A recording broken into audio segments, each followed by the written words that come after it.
C'est quand même un truc de fou que même quand je fais une FAQ, on peut pas me laisser tranquille parce que je suis musulmane. Voici le commentaire que j'ai reçu.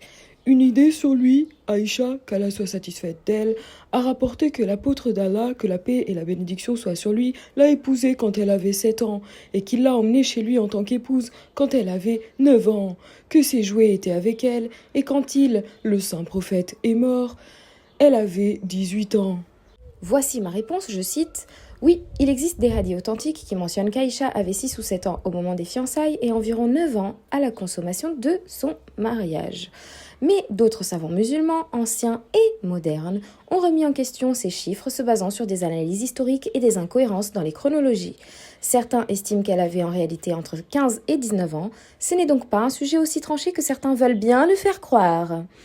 En plus, quel est le but de ce commentaire-là ? Que je me dise « Oh là là, j'ai mal choisi ma religion, viens je change maintenant là tout de suite, juste parce qu'un parfait inconnu n'est pas content. » Mêlez-vous de vos affaires, si vous n'êtes pas content, du contenu, bloquez et partez. C'est aussi simple que ça. Enfin bref, moi ce que je trouve incroyable, c'est qu'à chaque fois qu'on veut m'attaquer sur ma religion, c'est bizarrement toujours les mêmes arguments. Donc moi dans ma tête, je me dis par la logique que si vous utilisez que ces arguments-là pour m'attaquer dans ma religion, ça veut dire que ma religion elle est tellement parfaite que vous n'avez pas d'autres arguments. C'est incroyable quand même, hein. Je trouve ça un peu hypocrite parce que si on va voir l'histoire de France, du Portugal, de l'Espagne, etc., il y avait des nobles et des rois qui épousaient des filles qui avaient quel âge?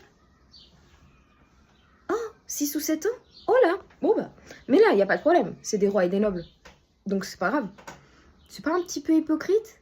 Donc au final, je suis désolée, mais ton problème, c'est pas que le prophète Mohammed, il est peut-être épousé Aïcha, parce que ça, t'en as rien à foutre, Aïcha, c'était pas ta fille. Toi, ton problème, c'est l'islam, et ça, c'est plus mon problème.